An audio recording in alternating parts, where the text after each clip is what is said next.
ইকরা নিজেও পরকিয়া করতেন এবং আলবিকে রেখে অন্য ছেলের সাথে গিয়ে বিয়েও বসেন। তিনি দুনিয়া থেকে চলে যাওয়ার পূর্ব মুহূর্তে মদ, গাঁজা এবং নেশা জাতীয় দ্রব্য সেবন করেন। তার সাথে রয়েছিল তার বান্ধবী এবং একজন বন্ধু, যারাই তাকে প্রবাহিত করেছিল এইরকম একটি ডিসিশন নেওয়ার জন্য। আলবি বলেছে, যদি আমার তিথির সাথে পরকিয়া থাকে তাহলে নাবিতের সাথে ইকরার কিসের সম্পর্ক? যেই নাবিত হচ্ছে ইকরার ক্লাসমেট, 2010 বেসে তারা একসাথে পড়াশোনা করেছিল। গল্পের একটা পাতা পড়েই পুরো গল্পটাকে জাজ করতেছে।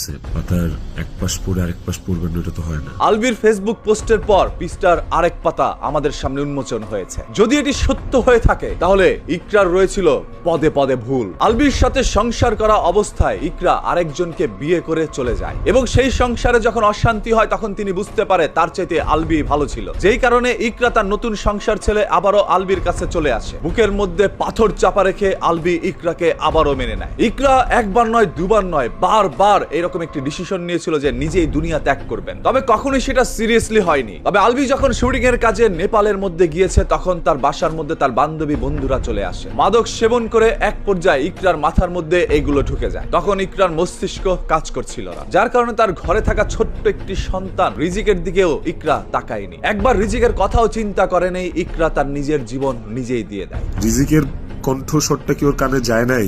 রিজিকের প্রতি ওর একটু মায়া কাজ করে নাই রিজিকের কথাটা শোনার পরে? আর ইকরা দুনিয়া থেকে চলে যাওয়ার কারণে সোশ্যাল মিডিয়ার মধ্যে ইঁদুরের মতো করে গর্ত থেকে একের পর এক মেয়েরা বের হয়ে আসে, যারা প্রত্যেকে আলবির বিরুদ্ধে কথা বলতে থাকে। আমি না হয় আলবির সাথে যাই একটু চুমাচাটি করছিলাম, একটু চাটাচাটি করছিলাম। ওর বড় বড় জিনিস দেখে আমি আর সহ্য করতে পারি নাই। ওর যেই বড় কলা, এটা দেখে আমি আর আমার লোভ সামলাইতে পারি নাই। অনেকেই বলা শুরু করে আলবির সেই জিনিসটি কেটে দিবে যেটা দিয়ে আর কোনোদিন তিনি পরকিয়া করতে পারবে না। ও যা দিয়ে পরকিয়া করে তা কাইটা টাইটা দিয়ে জাদুঘরে রাইখা দেন। অনেকে আবার এই বলে নিজের হাতে আলবিকে দুনিয়া থেকে সরিয়ে দিবে। আমি তো ওই ছেলেটাকে মেরে আমি মরতাম না। তবে সেই সকল মেয়েগুলোর যদি অতীত টানতে যান তাহলে রোজা ভেঙে যাওয়ার মতো অবস্থাও হতে পারে। ওর যেই বড় কলা, এটা দেখে আমি আর আমার লোভ সামলাইতে পারি নাই। বর্তমান সোশ্যাল মিডিয়াটা এমন হয়ে গিয়েছে, পান থেকে চুন খসলেই সকল দোষ হচ্ছে ছেলেদের। তবে মেয়েরাও যে দোষ করে যাচ্ছে সেইগুলো চাপা পড়ে যায়, কারণ ছেলে কন্টেন্ট ক্রিয়েটরের চাইতে মেয়ে কন্টেন্ট ক্রিয়েটর এখন বাদাবি লেবুর ফসল না বাড়লেও এই সকল নারী কন্টেন্ট ক্রিয়েটরের অশ্লীলতা দিনাদিন বেড়ে যাচ্ছে এবং তারা এসে